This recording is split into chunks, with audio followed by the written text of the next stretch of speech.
Salut les devins, c'est Saikyu. On clôture en beauté cette nouvelle salve d'informations qui nous est parvenue par rapport au film Dragon Ball Super Super Hero à la San Diego Comic Con, ce qui me permettra sûrement la semaine prochaine de vous partager enfin ma vidéo avec mon avis concernant cette révélation, aussi bien sur la forme que sur le fond, et en tout cas d'avoir un avis maturement réfléchi, et cet avis-là, j'ai préféré le retarder afin de tout simplement pouvoir vous informer un maximum.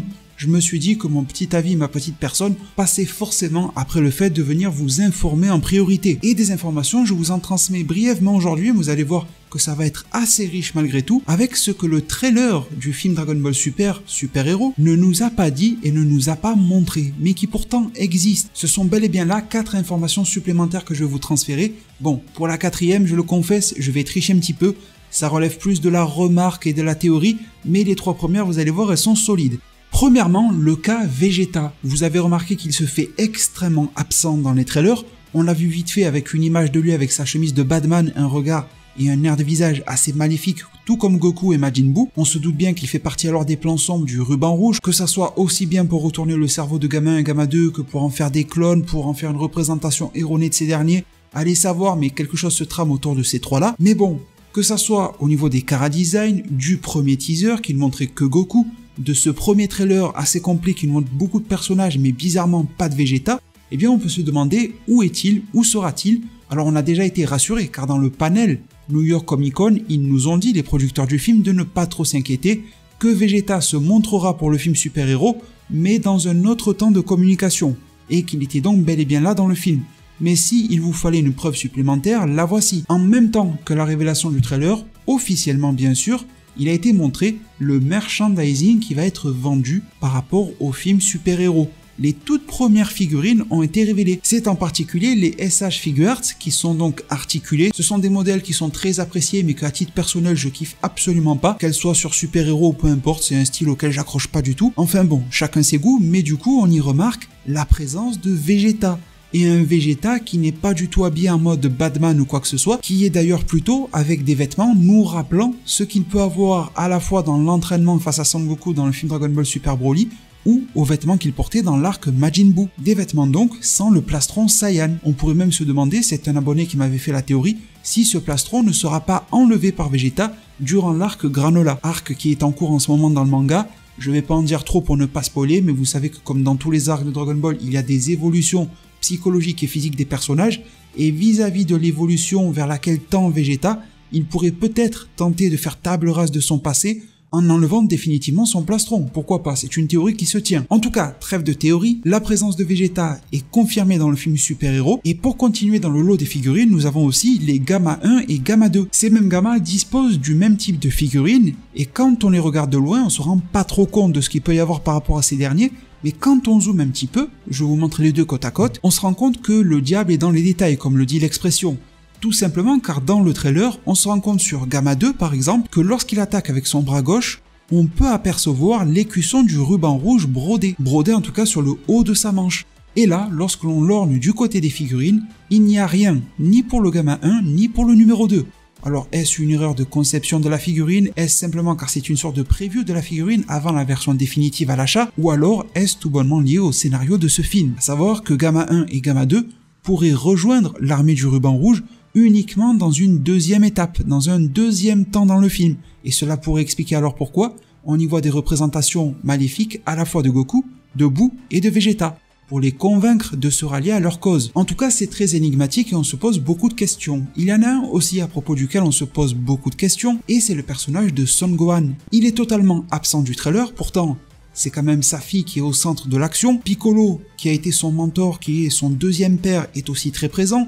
Son propre père Son Goku est là, mais nul n'est fait mention de Gohan, et il n'est encore moins montré à l'intérieur du trailer. Pourtant, durant le même panel de la San Diego Comic Con, les producteurs se sont permis de dire, je cite, que la famille de Son Gohan apparaîtra dans le film.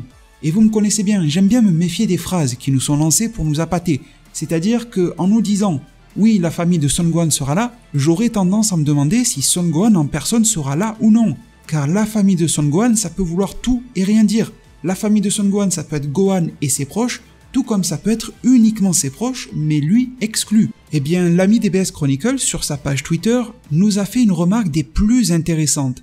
Il a été sur la page YouTube officielle du trailer, d'ailleurs je vous mettrai un lien en description si vous voulez, vu que ça vous permet de voir le trailer en pleine qualité Full HD, eh bien il s'y est rendu et il a mené sa petite enquête sur les tags qui sont utilisés sur la vidéo YouTube. Je ne sais pas si vous êtes tous au courant de ce que sont des tags, mais quand on a une chaîne YouTube, petite, grande, tout ce que vous voulez, on a tous la possibilité lorsque l'on poste une vidéo d'insérer des mots-clés. C'est ça les tags, qui permettent à sa vidéo d'être un petit peu mieux référencée sur ces sujets. Par exemple, pour la vidéo que vous êtes en train d'écouter, j'ai tout intérêt à aller dans les tags et à marquer Dragon Ball Super, Super Héros, étant donné que c'est le thème de ma vidéo. Donc en gros, il faut émettre des mots qui sont liés de près, de préférence, voire de loin, au thème alors de la vidéo que l'on vient de poster.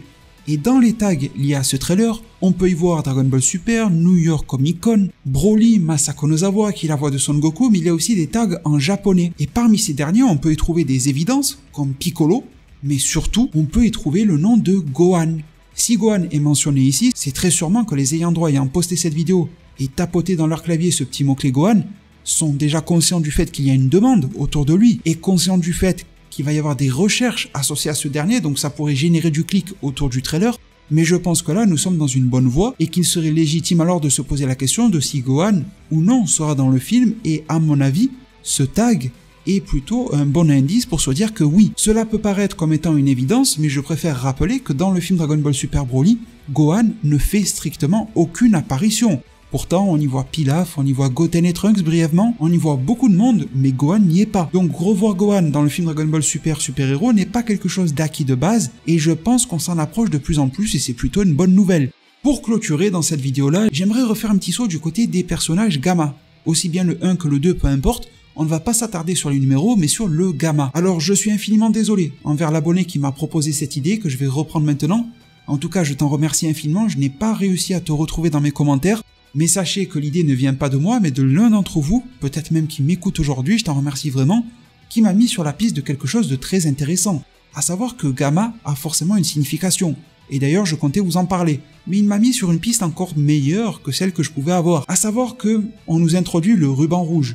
Ruban rouge est très souvent synonyme d'humain artificiel, de création, de fabrication, de cyborg. Cyborg qui commence par la lettre C. Cette fameuse lettre C que l'on retrouve sur C17, C18, C16 et j'en passe. Alors il faut quand même garder en tête, la notion de C16, C17 ou autre n'existe pas. C'est une appropriation de la VF de faire une référence à cyborg en attribuant le préfixe C quelque chose.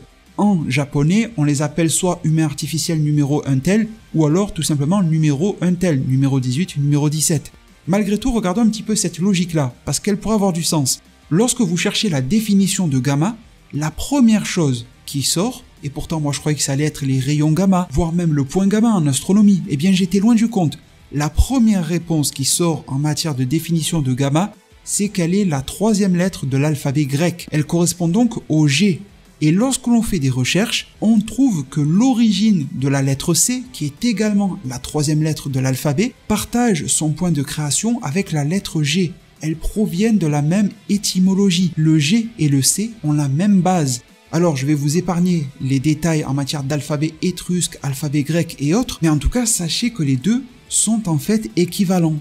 Le G, le C, le gamma, cela revient au même. Si C égale G, on pourrait alors se dire que G1 pourrait s'interpréter comme C1, G2 comme C2, à savoir une nouvelle salve en fait de cyborg / d'humains artificiels. C'est une théorie je pense qu'il faut réellement prendre en compte, surtout qu'on s'est rendu compte que Piccolo a priori ne détectait pas le ki de Gamma 2 lorsqu'il s'est fait attaquer par lui dans le trailer, donc tout cela est très intéressant. Et même si je viens de dire qu'en japonais il n'y a pas de mention de C17, C18 ou autre, mais c'est numéro 17, numéro 18, malgré tout, la notion de cyborg, le mot cyborg est utilisé dans le manga originel Dragon Ball. Je pourrais notamment vous citer les chapitres 167 ou encore 335 de Dragon Ball, avec à la fois Tao Pai Pai ou Mirai Trunks, faisaient la mention en japonais de cyborg.